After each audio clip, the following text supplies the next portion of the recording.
Hey, what's up everybody? Dave back with a new comic book day haul and recommendations video for all of you. And before we get into that, we're going to do a quick shout out. And today's shout out is going to be for Manny the Hobgoblin collector. And he's got just a great channel with some very cool content. Majority of his videos are focusing on the various Goblin characters and different aspects of each character. They're very informative and detailed. He certainly does a ton of research for each video. It's very well done. I'm going to put a link to a very cool video about Norman Osborn because he's my favorite Goblin, and the video that I'm going to be linking to provided me with a lot of information about him that I never knew regarding his history. So I'll have that link in the description box below, along with Manny's main page link. He's also been doing recently some videos about other characters as well, and such as a very cool one that he did about my favorite version of Venom, the Eddie Brock version. And he also does some shorts, and he's also an artist. So he does show off his very cool sketches on the community tab and also on Instagram. So also check him out on Instagram. At the time of this recording, he's got about 267 subscribers. So he's getting close to that 300 milestone. And again, if you haven't checked out his content yet, please do so. You definitely won't be disappointed. He puts a lot of work into those videos, and they're very well done. Hi everyone, so not a whole lot of books on my pull list for this week. So I added in a couple of books that actually came out last week that I picked up because they had some pretty cool covers, and one of them I actually put in because it is a recommendation, because it was just you know, a fun read. So I'm gonna start out with a couple books that came out last week. So we got The Exiled, and this is issue number 2 from Whatnot, and this is gonna be the Blade 2 homage cover, cover E. And then this is going to be the cover F, another homage cover. This is for an homage for Demolition Man. And then this one came out a few weeks ago. Well, a couple months ago actually. Local Man, issue number 1 from Image Comics. And this is the cover A. And then there's also another cover on the back here, which had me very confused when I first picked it up and started looking at it. And then this one came out last week, Local Man, issue number 2 from Image Comics. Again, this is the cover A. And here's the back cover. And now on to the books that came out this week.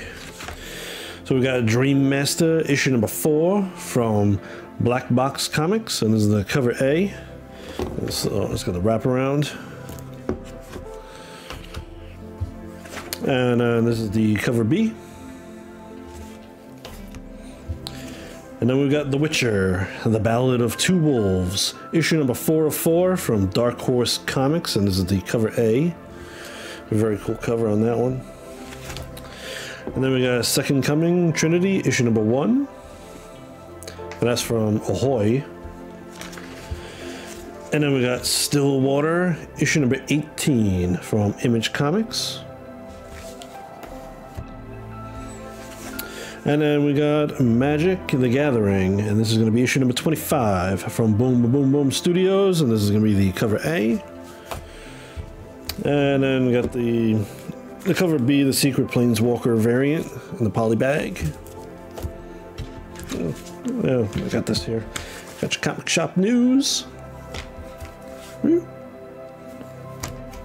everybody, so let me give you my recommendations from this haul, my top 3 books. Now, first off, we're going to start off with The Witcher, The Ballad of Two Wolves, issue number 4 of 4. Let's jump in, check out some of the artwork.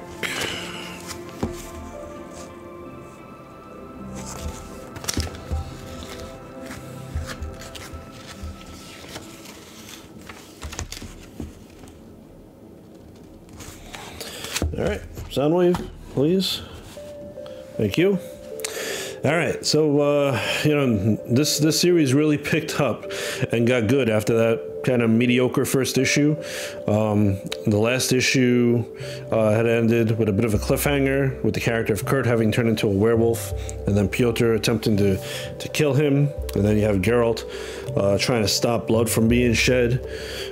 In this issue, we pick up after that, and things have calmed down considerably, and Geralt is working out the answers to the mystery of who the killer really is. And after listening to Kurt's story about how he was cursed, it's also revealed during that time that his brother was also cursed, even though his brother didn't do anything evil. But he just happened to be at the location, you know, part of the group, where this really bad thing that Kurt and that group did. So he ended up getting cursed along with everybody else that was there. And Geralt is also hearing, he also heard a little like a offhanded remark from Dandelion, and that like sparks a little idea in his head, and comes to a realization of what's going on, and he sets up a meeting between all the main characters. Before going to the meeting, he ends up making a very grim discovery, which confirms some of his suspicions. He eventually makes it to the meeting, and killer ends up being revealed along with the imposter. The issue, unfortunately, doesn't end on a happy note. I am staying away from spoilers here. You know, on a side note, please let me know if you guys prefer me to go into like the details of each issue. I try to stay like spoiler free and try and be like kind of vague, so that if anybody picks up the books, they you know, they can read it all and read everything for the first time. But if you don't like that and you'd rather I do spoilers, just let me know, please. But yeah, this was a really good issue and a really good storyline. You know, I love the investigation aspect of it, and it was actually a very sad issue, to be honest. I read it, and at the end, I felt really sad for those who died at the end of the book. The final couple of pages really get you, and even in the final page, the look of anguish on Geralt's face, you know, really hurts. Like, you see what he does and what he has to do. Like, he doesn't want to do it, but the character leaves him no choice at the end of the book. He has to do what he does, and you can just see he doesn't want to do it.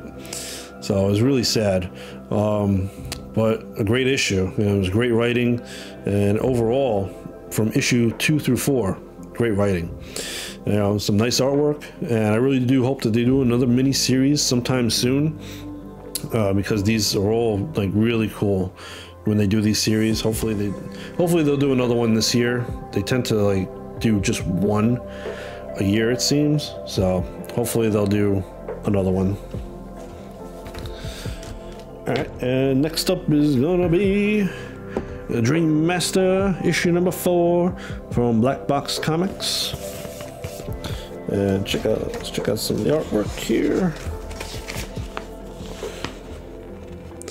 And to tell you, the artwork on this series has been freaking phenomenal. It really has. Jeez.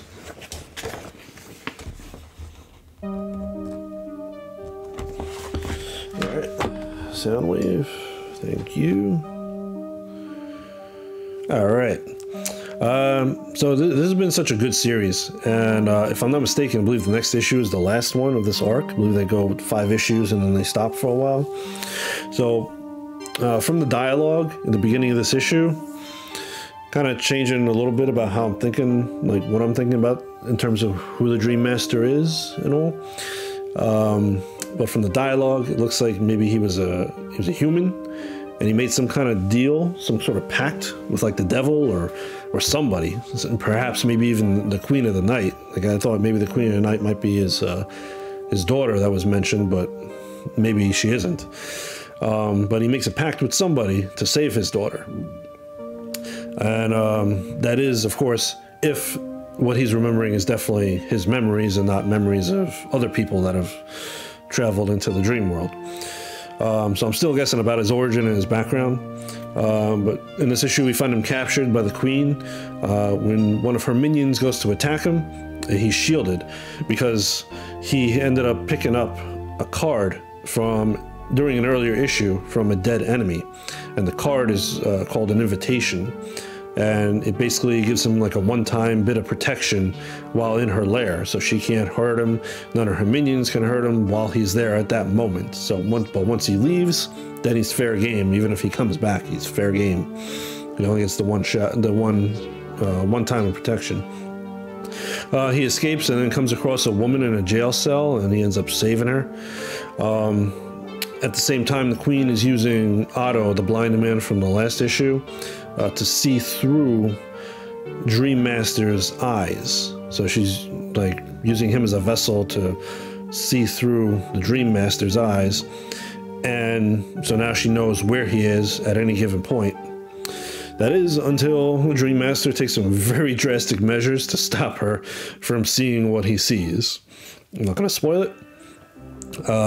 We end up learning a bit about the woman that he saved and why she actually wants to remain in the dream world instead of returning to the real world like everybody else he meets. Dream Master ends up giving her a book to write down some information because he's about to perform a spell that is going to drain him and cause him to potentially forget all of his memories. As he says that when he does like some serious spells, he starts losing some of his memories. So he's given her this book that he wants her to write things down. The issue ends with the woman waking up and facing reality, but as she looks in the mirror, we see a reflection of her, and we see also a reflection of the Dream Master behind her.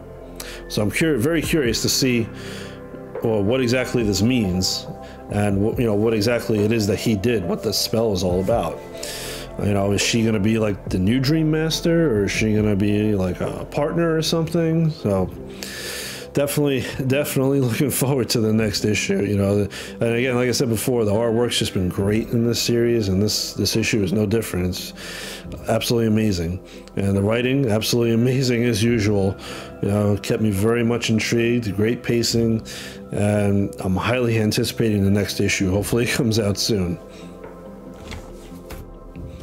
And the third book is actually a book that came out last week, but I really enjoyed this series, so I wanted to include it here. And it's Local Man, issue number 2, and it's from Image Comics. And let's check out some of the artwork.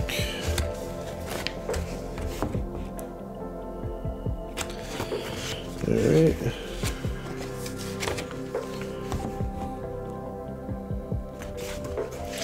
I'll give you a little bit of artwork in the back here.